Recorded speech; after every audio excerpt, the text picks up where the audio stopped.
In 1959, low-budget movie producer Randall Williamson decides he wants in on the kaiju genre.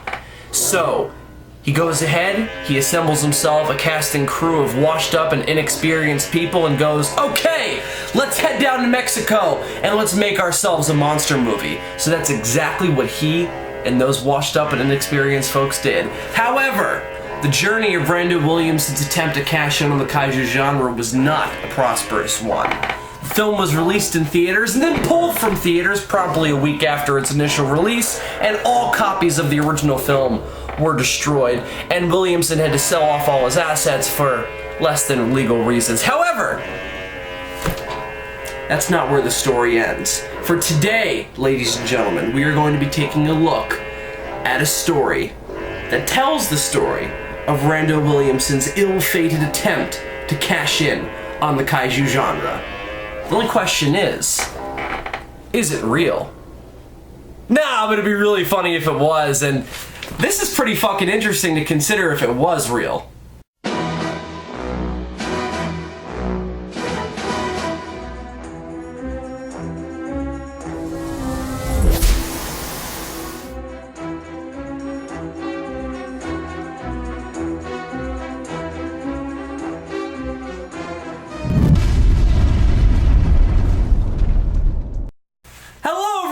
I am Zazubaar, and welcome to another review. First comic review in a while. It's been a little bit. But today is a special comic. This ain't just your normal IDW, Marvel, DC, who's a fuck it, whatever. This is a very special video for a very special group of people. Yesterday, a comic book was released officially. It's been released before, not unofficially, but not in an official comic release sense, that a couple of good friends of mine produced. So today I'm going to be doing a review of Night of the Fire Beast by Johnathan Clode and Christopher Martinez. Now, I may not have mentioned these two gentlemen in any other videos outside of SOS, but I know we've definitely mentioned them there. But Christopher Martinez, for those of you who maybe follow SOS, you might know that name. He and his band, the Elder Kings, recorded the theme song that we now use for SOS called Tokyo Stomp, and he's also currently working on a full specified SOS theme that we're going to be using in the future. But aside from being a pretty kick-ass musician, he also happens to be a comic book artist and writer, indie comic book artist and writer. He does beautiful work, and got the wonderful opportunity to meet him at G-Fest this year. He's a cool guy. So is Johnathan Clode, who wrote the comic that we're going to be reviewing today. Christopher Martinez did the story and the art. And I figured that I would give them a nice little shout out by doing a video on the comic book that they put out. Now, little bit of story background on this. I found out about this comic through Andres, of course, who I met Christopher Martinez through at G-Fest. Andres explained to me the premise of Christopher Martinez on Johnathan Clode's book, and I was immediately smitten with the premise. Basically, the idea is, you can probably surmise from my little half-joking, half-not intro that I did for this video, the premise for the comic, which is of course called Night of the Fire Beast, is that it's sort of a meta-commentary on the kaiju genre. It's a fictionalized narrative that comes up with a fake, not true story behind the production of a fake fictionalized kaiju film. So the monster movie that this book is about, Night of the Fire Beast, which is fictional in the realm of the comic, sort of, is not obviously a real monster movie. This is a fictional sort of retelling of both the production history of this fake monster movie and also a retelling, a comic book adaptation, if you will, of the fictionalized film itself, Night of the Fire Beast, as it's released in the narrative. It's both the title of the comic and the title of the fake movie made by fake movie producer Randall Williamson, who is a real mess of a man, it sounds like. He just sounds like he can't get anything right. Even his crap, as he's quoted as saying in the book. So, yeah. So I was immediately into that premise. I find that idea incredibly interesting. It is one of the most original and fascinating concepts I've heard for a comic in a long time. particularly in the Kaiju genre. But I just wanted to set up my familiarity with this book, how I know the creators, and also to say this, a little objectivity warning, if you will. So this is not just going to be an advertisement for you to go buy the comic. It's partially going to function as that, but the only reason it's functioning as that is because I like this so much that I don't mind doing that.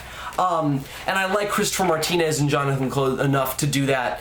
Not for them, I don't know how much this is going to help their sales, probably not a lot at all, but I just figured that giving them a shout out would help, and also just because, guys, you gotta read this comic. I wouldn't be doing this review if I didn't think that there was a legitimate reason to pimp it out to the Kaiju community who might not have heard of it before this. With all that said, I'm gonna be objective, I'm gonna be very objective, I promise. I'm not going to be mean, so don't worry, Chris and John. It's not in my blood, or at least not towards you guys. But I am going to be honest about my feelings in the book. If there's any problems I have, I will bring them up. And again, I'm not doing that to be mean to either Chris or John, and I'm also not doing that just to prove to you guys that I'm not lying and just doing this because I'm friends with them.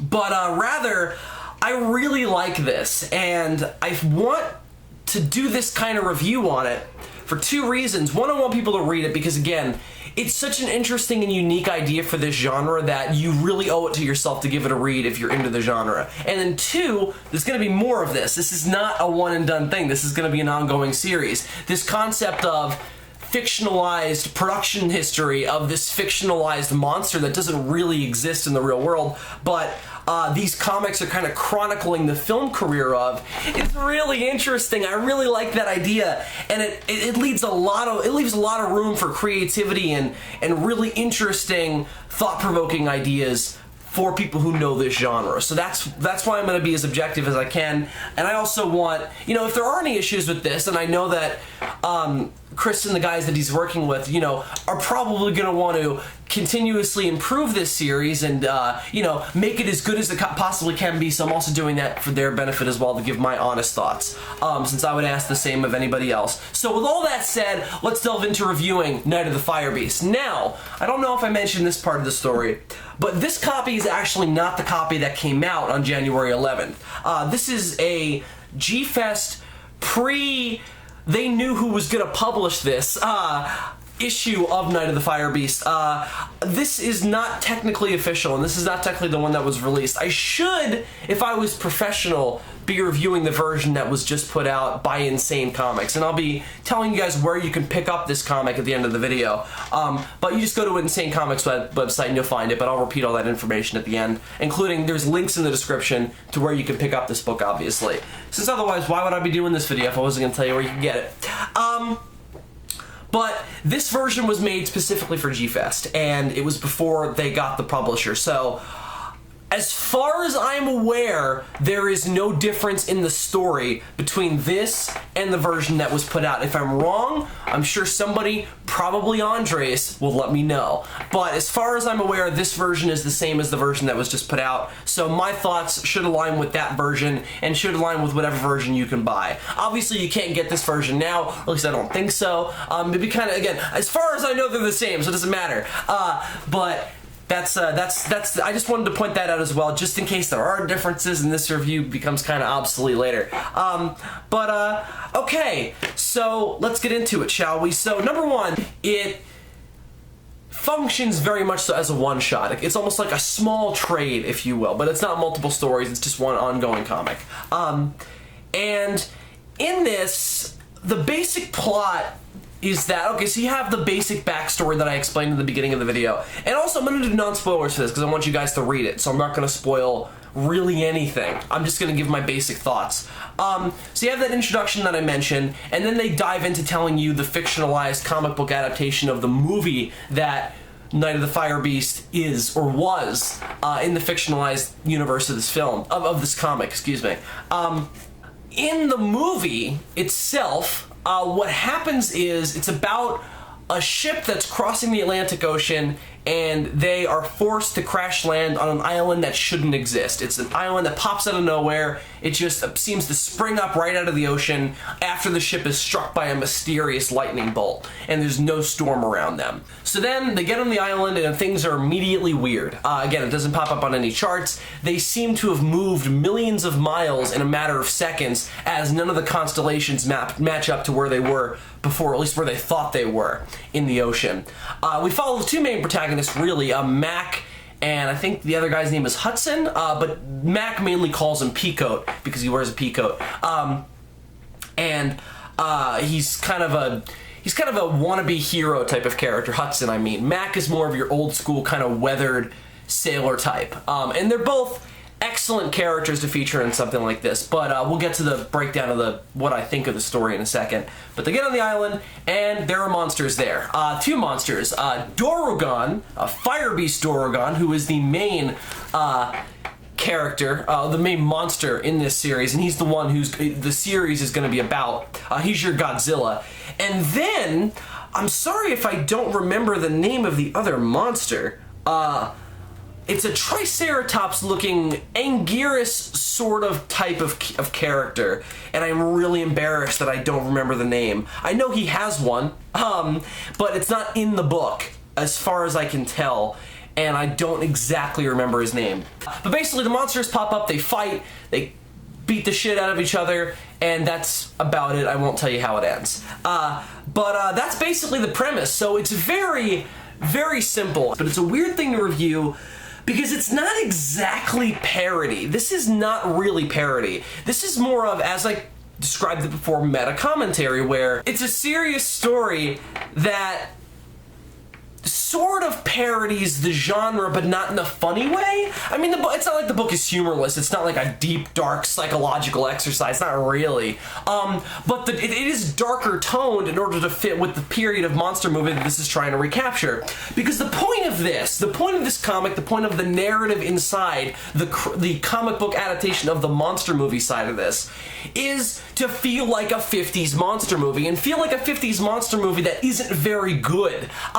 That's why this is so hard to review, because you can make a lot of, and I'm going to use the word excuses, and that might sound a bit facetious, but I mean in the sense of you can make the excuse almost for any problem that this book might have that it's done intentionally, because it can work with either the idea of this is a movie that's not very good, and this is done to emphasize that part of it, or this is just done to recapture the genre in a way. Or, the other side of that, for the side of this that's the story of the production history of this film, which mainly just constitutes the first and last page. There's this awesome inside cover part right here that says Movie Facts that outlines the backstory that I got into in the intro for this video. And it's hilarious and well, it's funny, but it's not like a laugh out loud funny. It's more like if you know the genre, you'll go, oh, I know what that's referencing. Oh, I know what that's referencing. And that's what this book is filled with. That's what it's great at. It is filled with stuff where if you're familiar with the genre, you'll go, oh, that's clever. And again, it's kind of hard for me to point to specific stuff without spoiling stuff, but I'll say one sort of like, it's so specific that it's not really a spoiler. In terms of making the movie seem as low budget and crappy as it's supposed to be in the fictionalized world of this being a movie, there's one part where one of the characters is holding a torch, and then the next panel, as a continuity error between frames as they would be in the movie, the torch moves to the other arm. So that stuff like that, that's really clever. There's wires that pop up on the monsters because they're supposed to be suits. So it's very, very clever in that way. And it makes it very interesting and funny to read as a kaiju fan. So it's stuff like that that you're gonna that I mean when I say you're gonna appreciate this comic if you know the genre. And it's not doing it and again, it's not doing it in a facetious way.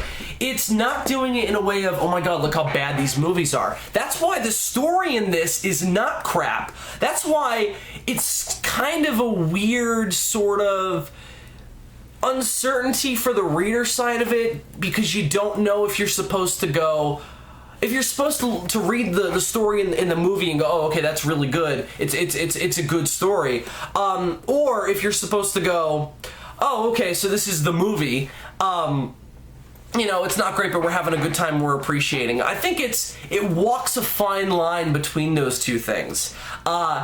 In terms of being a good comic that tells a good story of the monster story, and then also embracing all those elements of what this of trying to recapture the genre and trying to commentate on the genre. I think it's a fine line. I think it walks it good most of the time. There are some things in this that make you scratch your head as to, you know, is this supposed to be an intentional problem? Is this a problem? Is this done intentionally? And it doesn't. And that ambiguity isn't necessarily in a way of like, oh, it leaves some mysteries left to be solved. It's questions that you can fill in yourself. It's more of like you're not really sure what you're supposed to take away from what you're reading. Mainly, it's in this opening part. There are one or two things where I remember when we read this at G-Fest and we were talking about it. We were talking about, you know, because it's supposed to basically be a Wikipedia article that gets into like the backstory of this movie, and there's one or two like not spelling errors, but things that could be spelling errors, and it kind of makes you scratch your head about what exactly you're reading, and you want to take away the proper thing from it.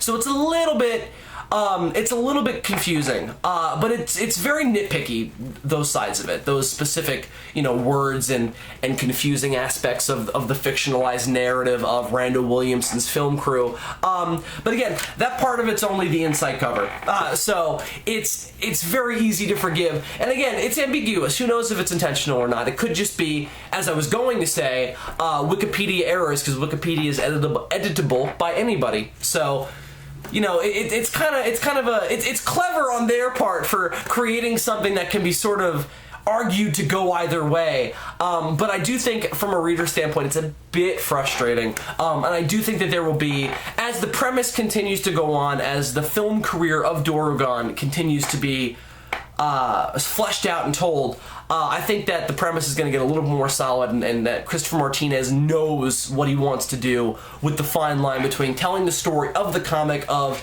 what happens in the movie, and then also lining that up with the fictionalized story of Randall Williamson's film career, of Randall Williamson's film production and the film career of Dorugan. So I think that that's going to get better over time.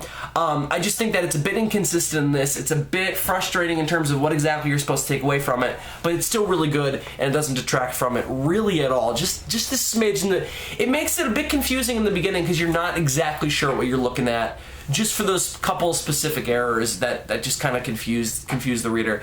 So back to the actual story that's contained within. As a monster story, it's pretty freaking good, as a matter of fact. And that's sort of what I think is interesting about this from a meta-commentary standpoint. The story of this movie, of Night of the Fire Beast, seems to sort of be borrowing from... I was most reminded of Godzilla Raids Again, and I said that to Christopher Martinez and Johnathan Clode at G-Fest. And the story of this this fictional movie of Randall Williamson's movie seems to be a little bit similar to the story of what happened to Godzilla Raids Again when it was supposed to come to America. It was supposed to be readapted into a different thing, as it kind of was. It was supposed to be called The Volcano Monsters, and obviously that's what the name Night of the Fire Beast is a reference to. But there's also a little bit of Gorgo in there, particularly with the island coming up out of the water. That's very Gorgo.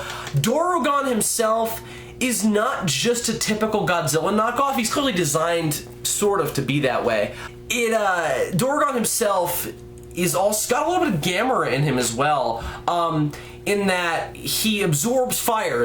He's the fire beast. He absorbs fire and is able to use it as part of his power. And he also controls lightning, kind of. He uses the lightning to absorb the fire. It looks like. I'm assuming we'll get a clear, not explanation, because I don't need to know how his powers work, but it's more of a clear, like, explanation of what exactly we're looking at when we see Dorugan's powers throughout the series as it continues to go on. They're very cool in this, and it's visually striking to see the lightning go to him as he shoots out the fire. So, but in that respect, there's a little bit of Gamera in him, of the original Gamera, in terms of consuming the fire. So there's a lot of very specific and very recognizable elements here taken from other monsters and monster movies. So there's a Jaws reference in this that's very funny. There's a bunch of references in this that I don't want to spoil. That again, it's derivative of other monster movie stuff, but it's done on purpose, and it's done to really make the kaiju fan feel at home in this, and it's done very well. It's a good story. It's very simplistic. The biggest criticism I have of this is the length. I think it's a bit short. And I meant to say this first. I can't believe I'm just saying it now. But it's short. And again, I know this isn't supposed to be like the whole movie. The way I interpret this is that we're looking at the comic adaptation of what the movie would have been if it existed. So the fact that it's a brief sort of just sort of the big moments of what this movie would have been, I think that's fine. That doesn't bother me at all. It's very well paced. It moves you from one good bit to the next, and it moves from one recognizable bit of the classic monster movie formula to the next. We're on the boat, we're setting up the characters, we give some of the characters some character development, we know some of what they came from before we're introduced to the monster element, we slowly introduce the monster element, we build up the monsters, we build up the tension and the fear. Finally, the monsters are revealed and they fight, and that's it. And then we, of course, wrap up. And again, I won't spoil how it wraps up. Even though I could, and it wouldn't really be a big deal, but again, I want you to see it. So, in that way, this is excellent. It excellently establishes that formula and makes use of that formula. And, again, what I really like about this is how clearly well these guys know the genre. This is not just your typical, oh, big rubber suit, we know big rubber suit monster movies, they're all crazy and don't mean anything, blah, blah, blah. No, there's some pathos in this, some good pathos. The biggest thing that you take away from this, again, this takes place in 1948. The actual story of the film takes place in 1948. It was, the fictional film was shot in 1959, but it takes place right after World War II. Obviously that's classic kaiju thing. You know, kaiju films are very much so connected to World War II. There's a huge World War II presence in this. Hudson's whole characterization is that he is pissed that he was too young to fight in World War II, too young to be a hero. Mac, who's the old weathered sailor, obviously doesn't like Hudson a little bit because he's like, oh, you just wanted to be a hero, you're just looking for adventure, you don't appreciate the reality of violence and all the horrible things that happen in war. So there's some really good pathos in this, and some fitting pathos for a movie like this. That's what I like so much about this comic, is that it addresses every side of this genre. It addresses the side that has darker, more sort of mature themes. It explores the goofy side of it with the wires and the monsters and the crazy powers and every part of the genre. Every part of the genre at the time of when this was made, at the time this movie would have been made in the 50s, is recaptured. Obviously, there are different types of monster movies for each decade, as we've explored in reviews before, and this is clearly that 50s side of it. And I really just appreciated how much love and appreciation for that time and the type of movies that got made in that time are really shown in this. This is seeping with love, and that's really what makes it so much fun to read. That's what makes me so enthusiastic about it. And I think that's what's going to make you guys enthusiastic about it too. The only other thing I do want to talk about is the art. I think I've already gotten into it a little bit, but it's done by Christopher Martinez, and oh my god, that dude can draw. I love his style, and it's perfect for something like this. It's halfway photorealistic, half sort of, you know, dark manga-inspired black and white art. The art is black and white, and obviously it's a black and white movie, so that makes sense. I think the next one's going to be in color. No, I know for sure that the next one is going to be in color. That photorealistic aspect of the people, because the people all look like they could be real actors, obviously works very well for something like this, because it's supposed to be a movie. And there are scratch marks on the panels that make it look very, really, like a lot of film grain is presented, and there's a lot of dust on the camera, and it looks like a low budget, scratchy 50s monster movie, and that's really, really good. And a dark sort of horror bent 50s monster movie that, you know, that genre sort of bent away from in the 60s. So it's nice to see that side of this really brought in. It's a very original Gojira type of feel. And it captures that beautifully. The monsters look amazing. The details on them, there's your wire right there. They look like really good, effective cool looking monster suits, and that was one thing that they brought out in the fictionalized biography of this movie, is that the suitimation was actually pretty good for the time. So they were able to go in and go, we're gonna make some good looking monster suits to pay Toho some respect as well. It's pretty perfect. I think the art and the premise are the two best things here. They're the two. Really, they're the things that make you the most enthusiastic about this. It's really, really good on both of those accounts. But then everything else about it is really good too. It's got its issues. I think it's got a little bit of an identity crisis as to, and again, that makes it sound like a bigger issue than it is. When I say identity crisis, I mean that I think that how to do this premise in a comic book has not been mastered yet, clearly. And I think that it's only a matter of time, obviously, before I think that they do, but there is room for improvement on that side of it.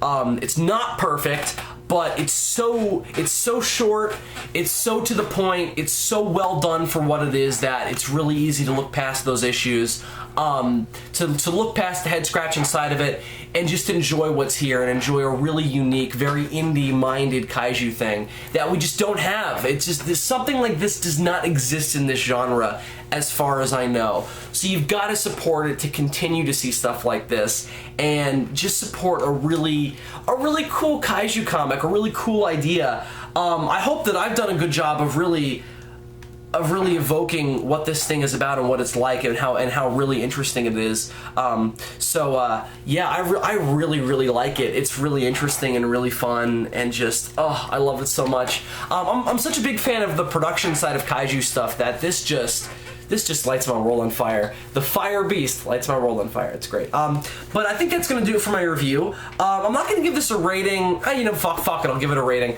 Just because, obviously this just come out. That's why I'm putting out this review now. I was gonna do this just when I got back from G-Fest, but I figured that it would do more good to wait until it officially was released for Johnathan, Clode, and Christopher Martinez, and Insane Comics, even though I didn't know that they were going to be the people publishing it when I planned this out. So I knew I was going to wait until it was released to finally sit down and do a video on it, so here I am, and here we are. Yeah, that's going to do it for my review of Night of the Fire Beast. Oh, also shout out to James Biggie, who did the cover for both this, and there's a variation of this cover on the Insane Comics version, so you can also get to support Biggie's incredible poppy art as you're supporting Johnathan, Clode, and Christopher Martinez's dark, terrifying, mature art and storytelling that we see inside. So you get the best of both sides of the art spectrum as well. But Biggie's cover for this is awesome. It's really great. I love the little Japanese characters on the tail, and also, of course, just the cover brilliantly emphasizes what you're getting into here. It's the silhouette of Dorugan with a guy inside of it. It's a little mannequin type, like one of those, like, I don't know what those things are called. They have them in art institutes. They're little models of people that you can adjust. They have articulation. I don't know what they're called. It's not really a mannequin, but that's what I'm gonna call it. You got a little mannequin in there to show that it's a guy in a suit. So that's a brilliant cover. It's one of my favorite covers of a comic book recently, just because of how simple it is, but just how evocative it is of the premise. It's really good. Just like everything about this comic. So guys, give this a read. It's really good. It's really interesting, and just, if you like this genre, give it a read. That's all I'm going to say. And as for the rating that I was going to give it, I'm going to give it a 4.5 out of 5. That 0.5 only comes off for the head-scratching elements of what exactly we're looking at here as an adaptation of a movie into a comic, or as a fictionalized biography of a movie that doesn't actually exist. I think those elements need to be roughed out later. I think they will be, and I think they'll be done really well, but everything else here is done really well. So give this a read. It's really fun. It's right there on the internet. You can just go ahead and buy it. So go ahead and jump over to Insane Comics, purchase Night of the Fire Beast #1, and give it a read and really enjoy it, and support Johnathan, Clode, Christopher Martinez, and Insane Comics in the future, because they look like they've got some really interesting stuff cooked up for us, and I cannot wait for issue 2 of Dorugan's story.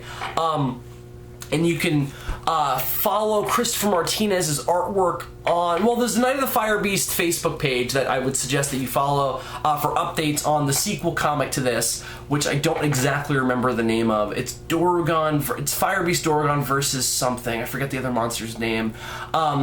but you'll know instantly what I'm talking about when you see it. So like his page on Facebook. I'll probably put a link to that in the description as well. Just makes sense. But that's gonna do it for my review of Night of the Fire Beast. So go ahead and give it a read. All that is found in the description. So please jump down there and do that. And again, support interesting, unique, just awesome kaiju works. So that's all I'm gonna say about Night of the Fire Beast. Thank you very much. Thank you very much, Christopher Martinez and Johnathan Clode, for writing something really damn good. It's something that I really enjoyed and really enjoyed talking about. But anyway, kids, until next time, I'm Bill Worster, aka Zazubaar. As always, you can follow the exploits of myself and my friends on Facebook. You can follow me, I'm Billy Worster, or you can follow our overall group, which is the Sons of Zazubaar Network homepage. That's also in the description. You can like that and follow our work.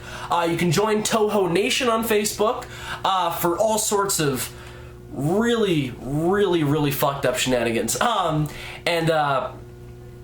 Intense kaiju discussion, of course. So you can do that. You can follow me on Twitter, all sorts of stuff. So look out in the future for the return of SOS, the return of DFOS next month. Got a couple of other videos in the pipeline coming up, but I hope you enjoyed this one, and I hope you continue to enjoy your life. But until next time, everyone, take care. Sayonara.